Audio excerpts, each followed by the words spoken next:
Hey, everybody, and welcome to Web3 Wednesday. It's great to have everybody here. Such a pleasure. Hey, and we are here in New York City where it's actually pretty cold today. It's in the 20s, and the real feel is in the 20s. I was out all morning, kind of fun. We have so much to cover. This has been such a crazy week. Thank you, everyone who's here in chat.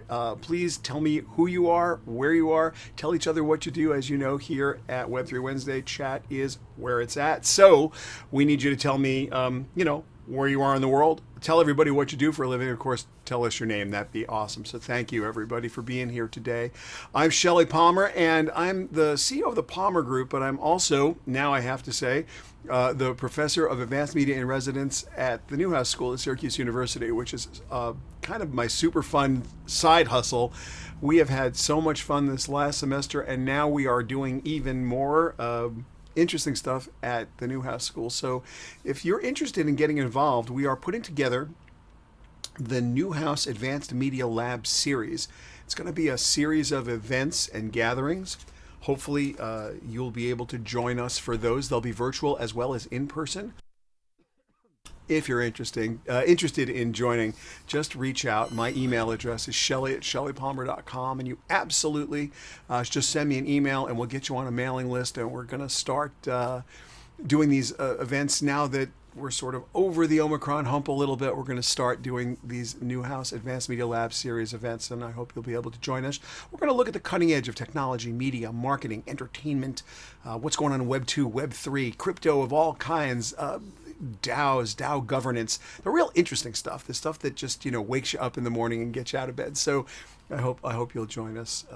Thanks for that. While we're on the subject of things we're doing that are super cool, let me also say to you that we have just finished up our CES coverage, so you can go to ces.shellypalmer.com and see some of the really interesting things that we did at CES, and I hope you'll join us there. All right, let's get right into it, because that's what we have to do. Wow, look at this crowd. Fantastic. Welcome, everyone. I see Howie Schwartz and Ron Sheridan and Kenny Solomon. Thank you for being here. Hiroto Ibata-san from Tokyo. Wow. Okay. It's late for you, or early in the morning. I guess it depends on how you look at it. So, yeah. All right. Crypto markets this week. What a header they took. Bitcoin did pretty badly, but nowhere near as badly as the altcoins. The altcoins got crushed. Seriously, horribly crushed. Ethereum lost like 25% of its value in a week, and it's bubbling around where we're at right now. We've got it's up around $2,600, and Bitcoin's up to about 38,000. That's not actually terrible, to tell you the truth. It had been a lot worse earlier in the week. So what does that mean? What does it mean when crypto sort of just starts to go to? It means it's a super volatile, very risky place, and you should understand that crypto is very risky and volatile. We don't give financial advice here on Web3 Wednesdays, and we are not licensed financial advisors, and I certainly am none of those things. So this is for your entertainment information only. It is not in any way me telling you what to do or what not to do. Crypto markets are pretty risky. They also don't mean a thing unless you're investing in crypto or you're speculating in crypto. Then it means a lot. So one of the funniest memes of the week, literally the funniest memes of the week, came from my Twitter account, and then ultimately I saw it in several other places. Let's see if I can show this to you. This is an Odell Beckham Jr. Meme, and I'm going to read you basically what the meme says. It says, on November 12th, Odell Beckham Jr. signed a deal with the Los Angeles Rams for $750,000, which he accepted in Bitcoin. On that date, Bitcoin was trading at $64,293. At this writing, BTC, or Bitcoin, is trading at $33,385, roughly 52% of the value on the day of signing. Therefore, as of this writing, the deal is worth $389,447. Odell Beckham's income is subject to federal and state California income tax. He'll be taxed 50.3% on $750 of income, for a combined federal and state income tax bill of $377,250. Said differently, Odell netted $12,197 on the deal. True or false? Oh my, that's a mouthful and a half. One of the things that we have to understand is that the IRS is unclear about whether the digital assets, cryptocurrencies, fall into securities or whether they are considered assets, whether they are subject to capital gains, whether they are ordinary income, how they are paid, how they are used. Every accountant I speak to has a different thing to say to me. My suggestion to you, as always, is contact your licensed professional, your CPA, or your financial advisor, and ask about it. I do know that what I have read from the IRS and what I have been told by the accountants who we work with is that this is a case-by-case basis. A lot has to do with how you acquire the crypto. Did you mine it? Was it given to you? Did you invest in it? What money did you use to invest in it? You got to follow the money, and you're going to have to do that with a licensed professional investor. If you're out there and you are a forensic accountant or you're in the accounting side of this and you want to weigh in and chat, we'd love to hear from you. Absolutely. Hello, Edward Minichewski. Welcome. And anything anyone has to say about that. I was tickled by it. The true or false, when I put that out on the internet, and most people just made a joke about it. Most people didn't weigh in seriously. Two accountant friends of mine who did weigh in, and my accountant who weighed in, because thankfully my accountant reads my daily emails, told me that it was case by case and that there was no way in the world that that's actually what happened. Now, a lot of people, Mayor Adams of New York says that he wants to get paid in Bitcoin. A lot of people are talking about it. We've had some clients ask us if we would, vendors ask us if we would pay our bills, pay our invoices in cryptocurrency. I have no problem doing that at all. Why you would want that, I do not know at the moment, but I do know that we, any of you, we're totally happy, absolutely happy. A couple of things also went down this week that were interesting. Bank of America came out and they said that, in their opinion, and this was their two crypto strategists, they wrote a note about central bank digital currencies, CBDCs. If you are not familiar with a CBDC or a central bank digital currency, these will be stable coins, meaning that they will be pegged to the fiat currency of the country that issues the central bank digital currency. In China, there's a digital yuan. It is 1-for-1 matched to the actual yuan. In the United States, we do have some stable coins that are pegged to the US dollar, USDT, USDC. There are several of them actually, but they're not government issued. So the difference between a stable coin that's pegged to a fiat currency and a CBDC, theoretically, is that the CBDC, or central bank digital currency, will be issued by the government and will represent a digital version of fiat currency from the government, from the central bank. According to Bank of America, CBDCs are inevitable. That's not a giant reach, because for the last year, we've seen almost every country that has a central bank announce an experiment of some kind with CBDCs. Whether that's really going to happen or it's only maybe going to happen, it's hard to say. How mainstream are CBDCs going to be? I think that has a lot to do with how Web3 evolves. And what I mean by that is, will there be an enormous number of DAOs that are successful, decentralized autonomous organizations? Will they have currencies that need to be translated to fiat? Will we see financial instruments in the world of decentralized finance where there are liquidity pools or derivative products built that need to be leveraged against stablecoins or central bank digital currencies?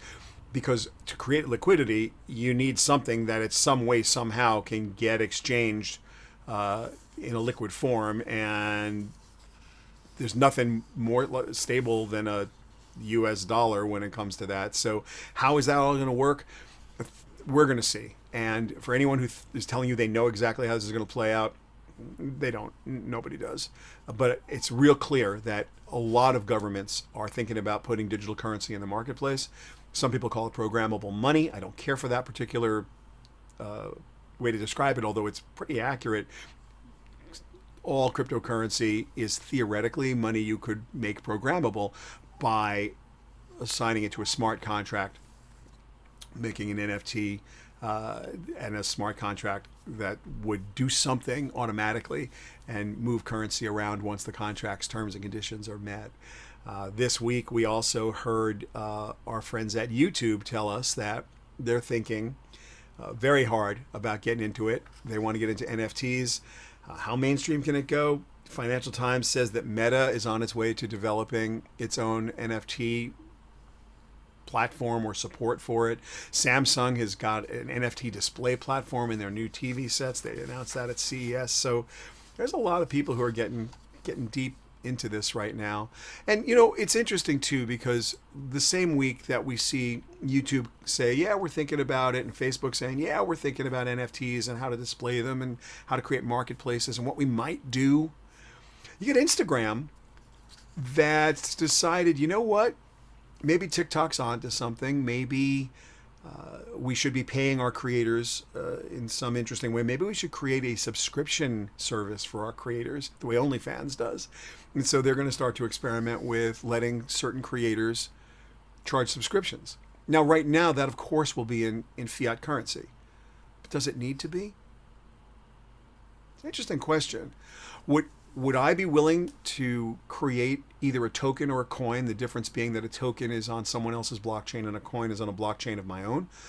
Would I be willing to do some value exchange where I'm creating my own currency? Am I a big enough influencer? Do I have a big enough world where I'll handle the liquidity pool? I'll handle the value exchange in my own way. I'm willing to give you things or cash for your time.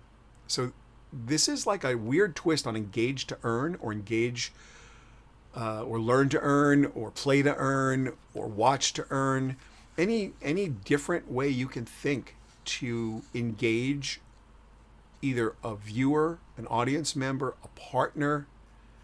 These are different interesting business models, and we see it happening everywhere. So I'm actually very excited to see mainstream everything. There's another thing about YouTube, I guess, that it just comes to mind immediately. And that is, back in the day, someone would say, I mean, way long ago, when every big tech company was just into one thing and one thing only, you'd hear people say stuff like, who's going to be Google for video? And of course, the answer was Google. They bought YouTube. Who's going to be Netflix for streaming? Well, of course, the answer was Netflix. They became a streaming company. Big tech rarely sits on its hind legs and watches things happen. It happens once in a while. You get companies that completely miss the boat, but those are generally companies that are not tech-first, tech-focused companies. They tend to be able to evolve more quickly than companies that have a lot of physical infrastructure. Not always, but most of the time. So we're going to see YouTube get into NFTs. We're going to see Facebook get into NFTs. We're going to see all the tech companies get into whatever their version of decentralized finance is. Please ask me anything today. Please, put your questions into chat. Joey will translate them so I can put them up on the screen. Here's one now. Thank you, Susan L. Let's see what you're asking. Is now the time to buy crypto or sell? Again, not giving financial advice, so no. And I do not have SP coin or Shelly coin out in the marketplace, so I can't even shill that. We don't give financial advice. I'm not going to do it today. What I will tell you is that if you're interested in getting into cryptocurrency, do not your own research. That's a disingenuous thing to say. Inject yourself in the process. There's a lot to know and a lot to learn. Every coin is different. Every single foundation that puts out some kind of cryptocurrency or a DApp, a decentralized application, or creates an environment where value can be exchanged is doing it differently. So you might read about the Cardano Foundation and their coin ADA. You might read about Ethereum, the Ethereum Foundation, and its coin ETH, the second most popular cryptocurrency. You would do well to read the Satoshi Nakamoto white paper that goes back to 2008. You don't need to be technically gifted or an expert in engineering to read that white paper. That's a white paper that's written in fairly easily understandable common language. And while there is some technology and some technical terms in it, you'll understand it immediately, and it will give you a sense of what Bitcoin was founded on. Go look at Polkadot and see how they have thought through how they're going to exchange value, what their smart contracts look like. Go look at Polygon, which is a layer 2 solution. Layer 2 is a fancy name for the second layer that sits over Ethereum. So it's got its own foundation. It's got its own approach. It's got its own philosophy. It has its own tokenomics. And as you start to see, what is Aave? What is Link at Chainlink? And I could go on. There's a 500 currencies that are pretty interesting right now. 20 or 30 of them that people are routinely investing in. You know the big names. You may not know some of the more obscure names, but that doesn't mean these aren't really interesting things to go look at. Once you understand what the philosophy of a Cardano Foundation is and what is the engine that's going to drive the value of ADA, their cryptocurrency, what is the foundational principle of Ethereum? What's the roadmap look like? How many developers are involved? What are the tokenomics? Is it a deflationary currency? Is it an inflationary currency? Is there a lot of liquidity? Is there no liquidity? How popular is it? What's the story behind it? Once you know that, and you've got your own opinion about it, then you go seek licensed financial advice. But until you have really done a good bit of reading and some understanding, a good bit of reading, I would heartily suggest you don't get involved in this. You just don't. Like, till you put the time in, because this is inherently risky. And that's what I want to talk about today, inherent risks. So there are, many of you know that my Metamask wallet got hacked a few weeks ago. And that Metamask hack made me sad, for sure. There was only $400 in there. It was a hot wallet, meaning it was online. It was on a Windows PC. And somehow someone was able to get the private keys to that wallet. Now, nobody that I know, no security expert I know, has been able to tell me how this happened. Nobody knows. We've gone forensically into my computer. There's no viruses.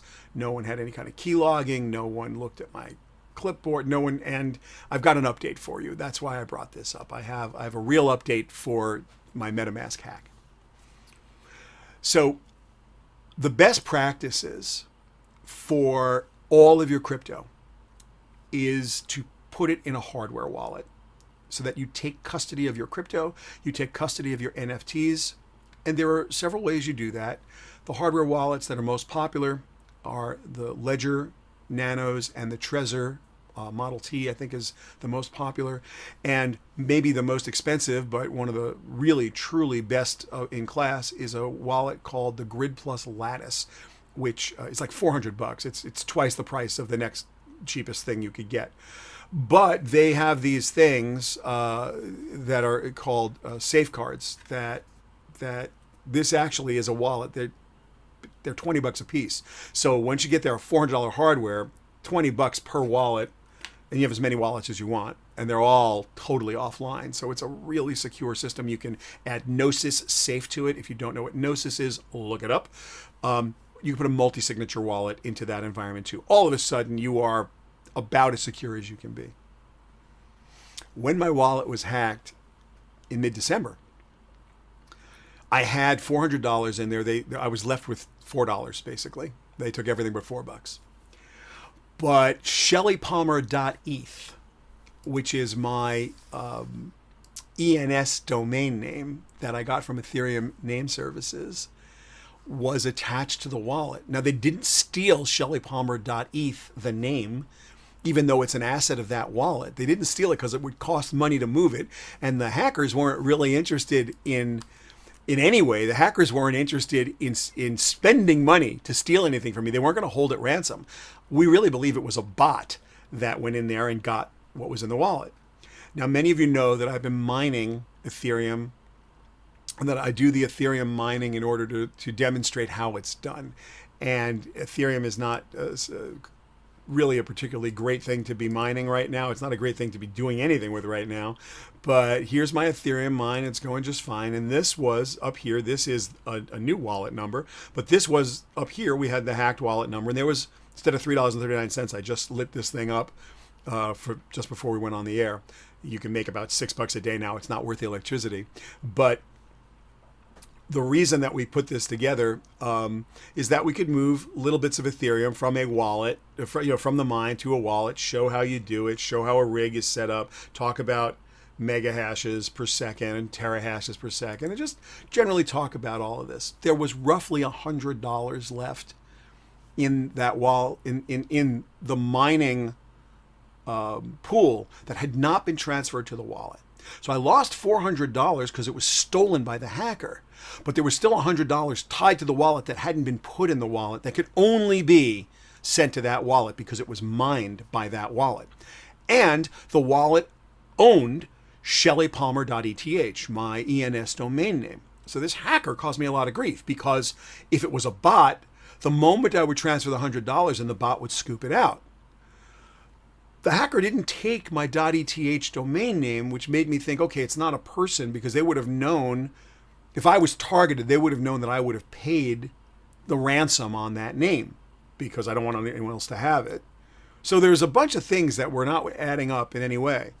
The big question was, if I took the $100 from ethermine.org and I transferred it to the hacked wallet, would it be gobbled up by a bot immediately, or would I have time to get in there and make the exchange? Now, if you've got a lot of money, you have $500,000 that's in a hacked wallet, and the only way, a part of a hacked wallet, or you need to move something, you need to move a big chunk of change through a hacked wallet to do a transaction because it's the only way to unlock something online, like an NFT or like some other smart contract you have going on, or to unlock a transaction. There are services you can hire that cost a lot of money these flashbot services that will beat the bots that are looking at your wallet. I'm talking $100. This didn't make any sense. Last night, I went through the whole process. I rolled up my sleeves. I said, okay, tonight's the night. And I basically poured myself a fairly large glass of Jack Daniels and said, it's time to have some fun with crypto. So the first thing I did was I went to ENS and just found shellypalmer.eth, which you can do too. It's on the Blockchain Explorer there. It's easy to find. And, I needed to move it. It was going to cost gas fees. I had to move the registrar, I had to move the control account, and I had to move the address of the wallet. Each one of those was going to cost $20 in gas. So I had just enough money in my tainted wallet in the mining pool to move to the tainted wallet and then move it again. So it cost you about $10 to get it out of the mining pool, cost you about $20 to get it out of the wallet. But I needed about $20 to change the register on shellypalmer.eth, which I did successfully. And I was able to salvage a monstrous $19.80 after all transactions were done. I had about $60 in fees to change shellypalmer.eth. I had about $20 all in to get the money out of the mining pool. There was roughly $80 spent moving $100. But I was able to rescue and save my .eth name, and I was able to get the money out of the mining pool. Now that wallet is completely gone, and I did get a really interesting DM from someone who, and they also tweeted, and then they wrote me an email saying that their wallet was hacked by the same person, and they had hired a firm. They had a lot more money in there than I did, and they wanted my cooperation. So I'm going to cooperate with this investigation, which I just learned about yesterday, and we're going to see. Apparently, this other person who got hacked really got hacked, like hard, and in a very unfortunate way. So I'm totally happy to lend my support, and I'll keep you all posted on how that goes. There's what I've done is I set up notifications at the 4 exchanges where this hacker has put my money and then other people's money, because it's an active hacker and the wallet's very clearly still active. So every time something moves out of that wallet, I get a ping. And what I do is I wrote a little script, and all it does is it sends an email to the exchange, to their, opens a support ticket and says, hey, this wallet, which hacked me, probably has tainted crypto in it. So, go deal with it.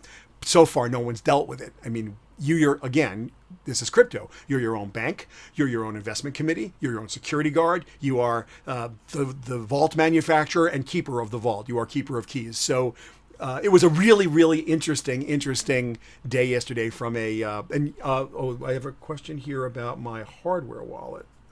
What's this question? I have to read it. How do you spend crypto that's in a cold wallet? Oh, that's easy, actually. That's super easy.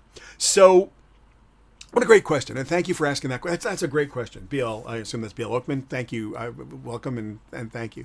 So look, the way a hardware wallet works, this is the perfect question to get me into what I wanted to talk about today, which is what's actually in your wallet. Like what, that's a funny commercial, like what's in your wallet? Okay, when you have an NFT in your wallet, what's in your wallet? Go ahead in chat right now. Everybody who's chatting, and a lot of you are chatting, what's in your crypto wallet when you send an NFT, when you buy an NFT? What goes in the wallet when you take custody of your NFT? Anybody?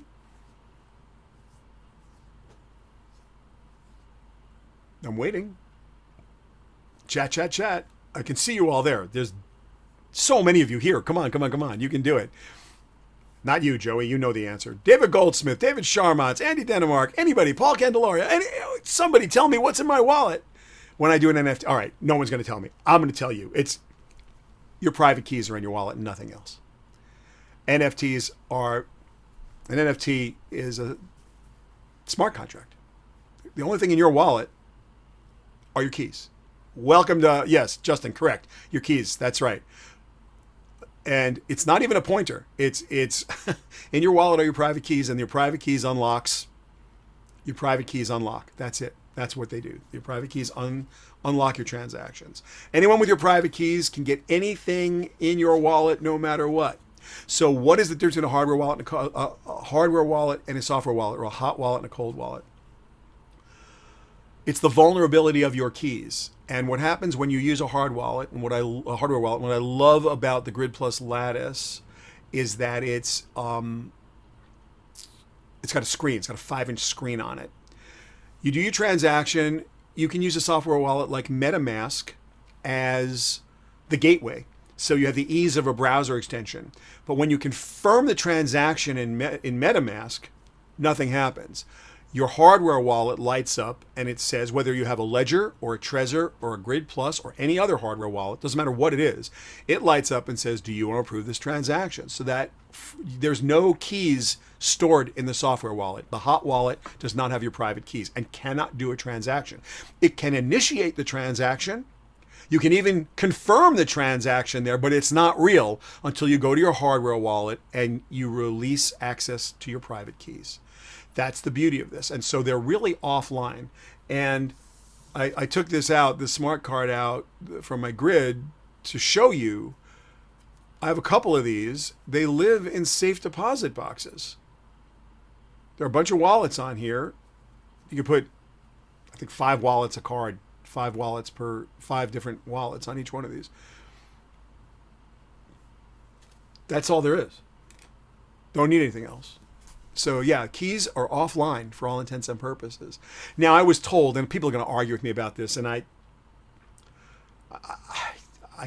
don't even want to have this argument.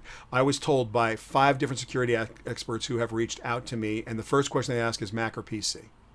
Now, when it comes to regular malware, that's kind of mythology because there are plenty of attack vectors in Mac OS, and plenty of people get their Macs hacked all day long. Most of us get hacked with social engineering. Most of us are like, oh wow, 2 free tickets to Star Wars, I'll click on this, and something bad happens.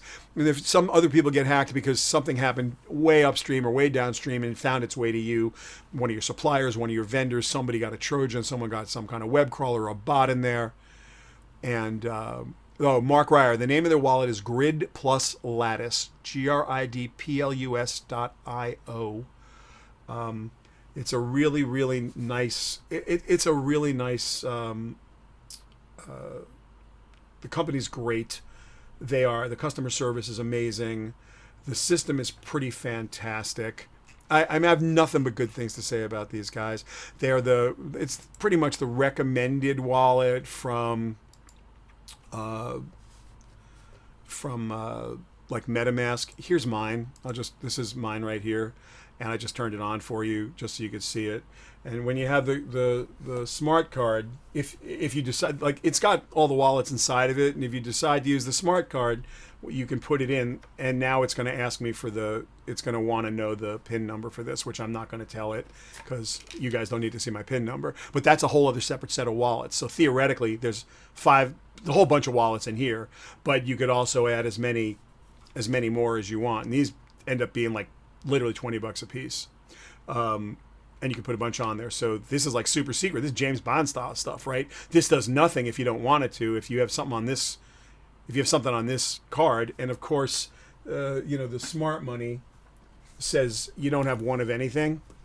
So you make a backup in case somebody eats one of these, right? You don't just have one. Nobody eats just one. It's like Lay's potato chips, but a lot of redundancy. So yeah, grid plus lattice. I don't own no financial interest. They don't pay me. They're not. I'm not shilling for them. I don't get an affiliate fee. Like none of this. It's just that is the wallet of choice at the moment. You don't need more security than that. And if you do need more security than that, then what you want to do is the Grid Plus Lattice also works with Gnosis Safe. And Gnosis Safe and multi-sig wallets you should explore. It's outside the scope of a chat video. I could do a demonstration on how to set up a Gnosis, and maybe if that's something everyone cares about, I'll take 45 minutes and show you how to set up a multi-sig wallet and what that looks like. You have to have trusted friends, or some people I know use a multi-sig wallet for themselves, which is crazy in one way, but not crazy in another, because it just creates a giant process. If you think about it, right? How hard is it to approve a crypto transaction? Well, if you've got $5 million sitting in a hardware wallet, you'd like it to be pretty hard. I mean, when I send a wire transfer to a vendor, the bank is going to call me and ask me, is this all, can you verify this is right? Is this all true? Have you checked it, double checked it? Check, right? If you send any substantial amount of money, even by normal wire transfer, people are going to check. So this is that, because you can't get it back. There's some mythology about settling transactions, right? We talk about the Visa network internationally being able to do up to 65,000 transactions a second or something, and generally never do more than about 2,500 transactions a second. And then they talk about Ethereum, doing a fraction of that. We're talking tens, and Bitcoin, we're talking single digits of transactions a second. And people try to compare those things. Those are not comparable in any way.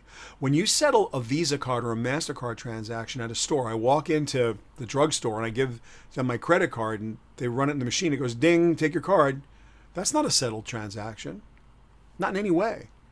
That's an optimistic transaction. Yeah, you can walk out with the merchandise, but if you decide that merchandise is defective and you reach out to MasterCard or Visa with a approved, or American Express, the credit card or credit instrument company, and you say, hey, I got ripped, they're going to get charged back. They have no recourse. The merchant will then have to fight for it. Try that with Amazon. Amazon just gives you money back, like boom, and the merchant gets hit. So you got that's not settled. Even when the money's in your bank, it's not settled, because they'll go and they'll claw it back from your sales that are happening right now. Oh yeah, we know we paid you 7 days later, and it's now 6 weeks later, but this $2,000 is we're holding it. We're going to give it back to the client. It's not settled. When you settle a transaction on a blockchain, it's settled. So if it takes 10 minutes to clear and confirm an Ethereum transaction on the Ethereum virtual machine or on the Ethereum mainnet, and you get 6+ confirmations and boom, boom, boom. Once you see it sitting in your wallet, that's settled. There's no way anyone gets it back ever. You want to see where the $400 that was hacked out of my wallet is? It's in this guy's wallet. I know exactly where it is. I can't do a thing about it, but I know exactly where it is. If this was a Visa transaction, if it was a regular bank transaction, the bank would go get it. So there's no way in the world that you can compare the speed of a credit card transaction, which is optimistic at best and requires the rule of law and trust and a central authority, and a cryptocurrency transaction, which requires none of that. None of that. I don't need to know you. I don't need to trust you. I don't need to do anything. And once the mainnet has confirmed your transaction, and once it is written into a block, and enough blocks have been written after it, 'tis done. 'Tis over. Speaking of that, shameless self-promo, the blockchain book, it's still going strong on Amazon. We are very, very excited about that. It's not very expensive, and we give the proceeds, my part of the proceeds, to charity, Girls Who Code, and some other charities now as well, because we're doing very nicely with this book. Anything you want to comment on, I hope you would go to PGX, our Professional Growth Accelerator, pgx.tech. It's a private social network. The description is the link is in the description here on YouTube, and you're welcome to join our private social network. And people comment on stuff all day long there, and it's just a wonderful place to have a solid conversation about what's going on. Quick promo, metacademy.xyz. That's coming to that is coming soon to a web browser near you, metacademy.xyz. This is going to be an I guess we'll call it learn to earn environment, completely free. In fact, you'll earn cryptocurrency by going there. So what we're really doing with Metacademy is you will get, we'll teach you to set up a wallet. You'll get a badge for that. We will then teach you how to get some test ETH out of a faucet, a test ETH faucet, so like a developer would. We'll teach you to mint generative NFTs. We'll teach you to mint your own. We'll go through tokenomics and rarity, and then we'll start going through DAO governance and foundational governance. We're going to take you as deep into the world of decentralized finance as we know how, all free of charge. Ultimately, you will earn NFTs that you can exchange for merchandise. You'll also be able to exchange. You'll be able to exchange the currency that you and the NFTs and the badges that you earn at Metacademy for hoodies and swag of all kinds, and also admission to in-person salons and all kinds of cool stuff. So we've got a bunch of I want to call them partners, not sponsors, because we're not accepting any money from anybody for this, nor is any of this going to be promotional past the point of we're doing it. Because this is, instead of me writing the next book, we'll keep this updated every single day. The goal here is to have a dynamic environment where everyone can go and learn. So that's why we're building Metacademy. We're doing it with our partners, Blockchain Foundry and Motion Tonic. That's the partners that we hooked up with to do the Cat Boudica release last Wednesday, which sold out in 5 hours. Thanks to everyone who bought Cat Boudica cats. Super cool. But we're going to have I want everyone to use this, because the sooner everyone is comfortable, the sooner everyone treats this like email, the sooner everybody understands how to do this the way they understand how to balance their checkbook, the faster we're going to see the industry kind of come together. I really feel like this is 1998, 1999, and we're just getting into the World Wide Web. So Metacademy is going to be a way that we can communicate the things we know, the things we learn every day. You want to contribute to it, you want to use it, you want to use it in your company. It's, again, completely free of charge. We're going to keep it super updated. That's our goal. You can learn a lot about the stuff we're doing at shellypalmer.com. If you put a /blockchain after it, you'll get to our crypto resource page, and when you're there, you'll be able to get to our crypto database, which has all kinds of companies in there that we've been looking at, and we can keep that updated. And of course, if you've got suggestions, please send them to us. And then we've got a good glossary, and there's a whole bunch of coding resources and partner resources, just places you can go to hang out and learn about what this is. We have a couple more questions. Let's see what this question is here. Once you buy an NFT, where does it actually, where's the image? If the image, okay. Well, that's a great question too. So thank you for that question, Michael P. So when you buy an NFT, it must live somewhere. Right now, there's a very good chance it lives on some hard drive somewhere at an IP address, an actual IP address, just like any other file. If it's a JPEG, if it's a GIF file, it will have a unique URL generally, and you will be able to right-click it and download it. Sometimes they're a little hidden. And then you have to wonder, where are they stored, and can you get to them if that company goes out of business? But generally, they throw them in AWS buckets. That's where most of them live.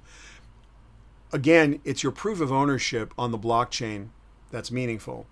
There are a couple of things we've seen where there's generative code that's stored in the NFT. It's very rare because there's not a lot of room on the blockchain. It's really expensive to put data on a blockchain, and it is really dumb at the moment. It's just not a good and efficient way to do it. But I've seen a couple of NFTs that are generated, literally generated from the code that's stored in the blockchain. But the vast majority, 99.999% of NFTs, whether they're music or video or still images, if they are a digital asset, they are living in a database. Now, there's two basic kinds. Kind number one is just AWS. It's just a bucket with an IP address you can get to.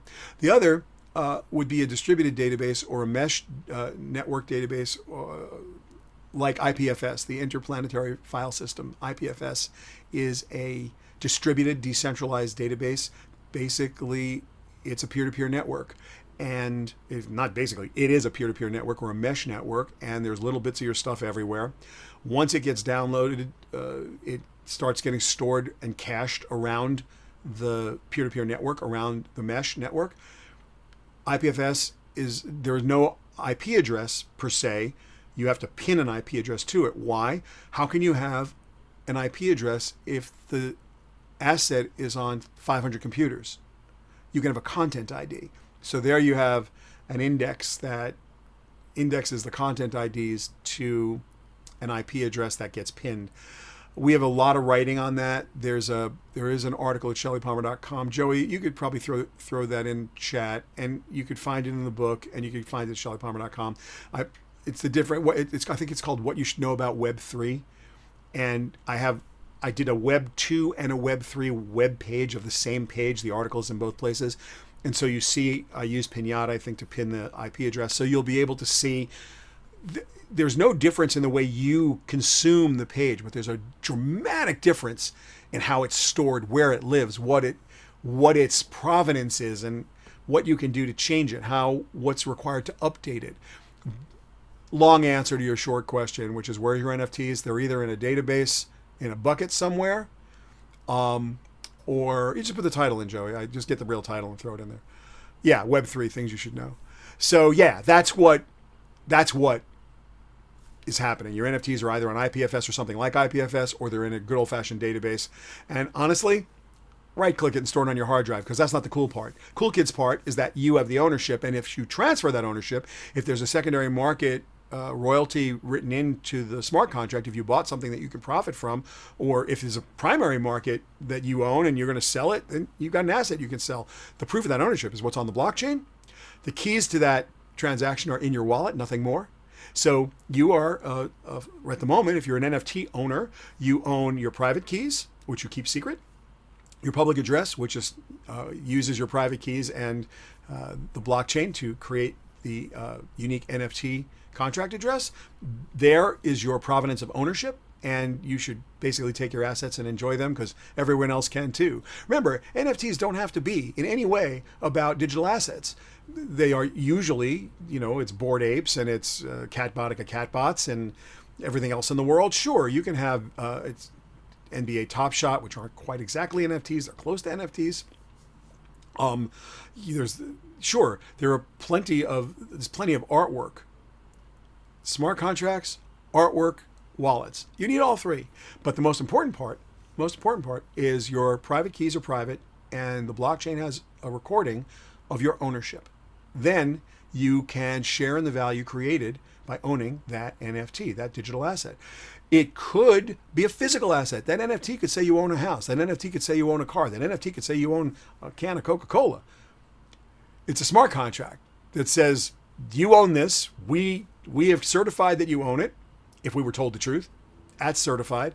And when you sell it, or if someone actually transacts with this smart contract, whatever the smart contract says, that's what's going to happen. So if the smart contract says that when you sell it, you get 85% of the crypto and your agent gets 15% of the crypto, that's what happens.